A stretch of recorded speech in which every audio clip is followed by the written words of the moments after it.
So he's actually juxtaposition. I'm thinking of a different tune in 5. He's going 1, 2, 3, 1, 2, 3, 1, 2, 3, 1, 2, 3. So he's playing with time. He's playing with meter. Again, something new, something different. Sells, and he's very creative with this, and he continued to do that throughout his whole career. The album that came off of is Take 5. That's the tune that I was thinking of that's in 5. Stan Getz became if you were a jazz person, Stan Getz became one of the people that you listened to during the 50s. West Coast Jazz is given that name because it was a style from the 50s that actually was centered in California. So we see the centers of jazz moving. We went from New Orleans to Chicago to New York, Europe, and now back to California. And it's kind of a laid-back style. And again, it was generated in California. Chet Baker was one of those people. Third string music, Stan Kenton. Stan had a big band. He's an emerging big band at this time. Totally different in concept-wise. City of Glass. Let's see if we got that here. If you can listen to that. George Russell, very interesting composer. He actually created a whole new way of thinking about harmonies. He created a book called Lydian Chromatic Concept. And just a short note here, instead of having a major scale, as we would know it. He put a raised fourth and then put chromatic ideas inside. So his study was very very unique. Again, new. He said, I approach music like an architect, first with an idea in mind. The overall idea is manifest into a blueprint. He goes on to explain it. He is like the paint, the decorative factor. So he's very much into sounds. We got pianist here. We got hard bop, funky soul. You can read about those. Art Blakey is another very important man in jazz from here on out. In fact, many of the greats from this point on came through Art Blakey's band. They called it the University, where Blakey was quite the, I would say, grandfather of a lot of great jazz players. He was called the Fire drumming. You can read about this. You can read about it. Let's listen to Moanin'.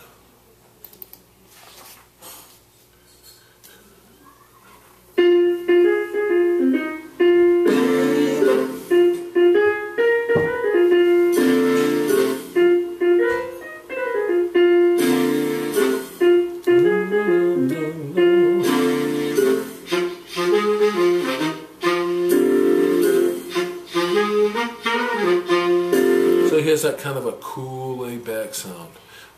Probably the gentleman I talked about earlier, Clifford, is probably one of the finest trumpet players in the 50s. Regrettably, he died in 1953 in a car crash on a Pennsylvania turnpike. But he is, again, an example of people try to emulate now in trumpet playing. Let's listen to a little bit of Clifford Brown.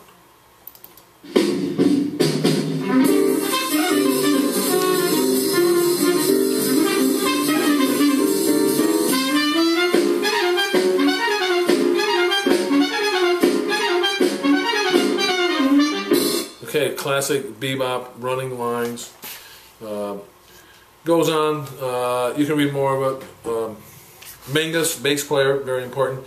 On page 252, it actually lists all the styles that Miles is responsible for creating. It's bebop, cool, hard bop, modal jazz, jazz rock fusion, and MIDI sequencing. And you can see it starts in the 40s and goes all the way through the 80s. So, very prolific creator here. You can listen to So What. That's, again, one of his classic albums from the album Kind of Blue, another trendsetter. So let's go on. 60s avant-garde. Moving right ahead. We come into more fragmented ideas, nasal sounds, all sorts of different sound qualities. We're going to listen to Ornette Coleman here. Here we are.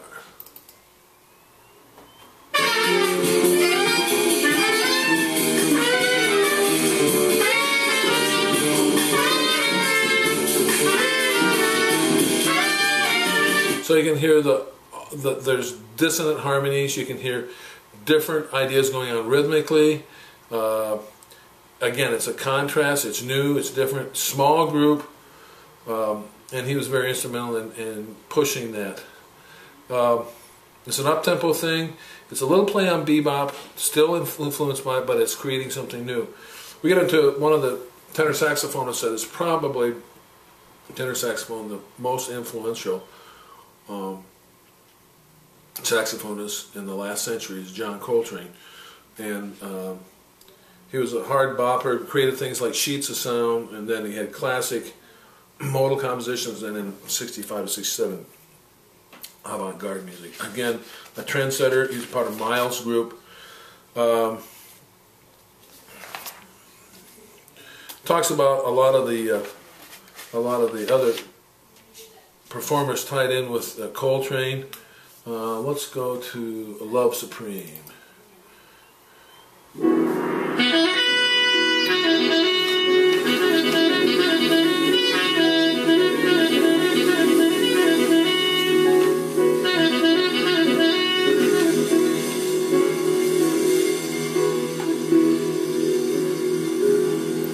Almost no meter there, no reference to time. The drummer on there is a gentleman named Elvin Jones, and I had the opportunity to actually sit in a big band with Elvin Jones. And if you get a chance to watch him, if you're a drummer and you get a chance to watch him, try to figure out how he plays the drums. His technique is totally different, but it is very driving.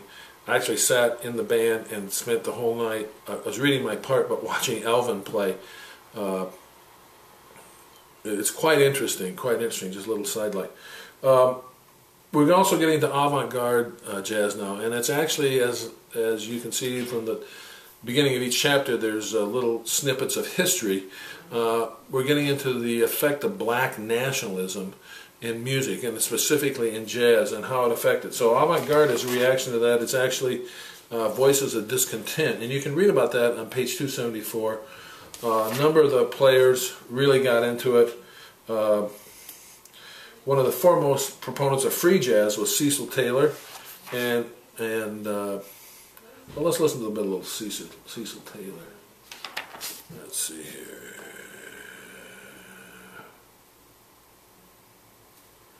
I don't know if I had that in here. I don't see that. You can look him up online. Another interesting guy is Sun Ra, and I actually got to hear Sun Ra live. A very interesting composer, again, unique, different. Those kind of attributes are given to him. As you keep going through this chapter, you'll see there's more art ensembles, there's black artist groups, world saxophone quartet. Again, unique, different type of means of expressing themselves in the jazz idiom. So I will see you at our next unit, which is Unit 12, Chapter 10. Keep listening, keep working on your ability to recognize, name artists and styles for each recording.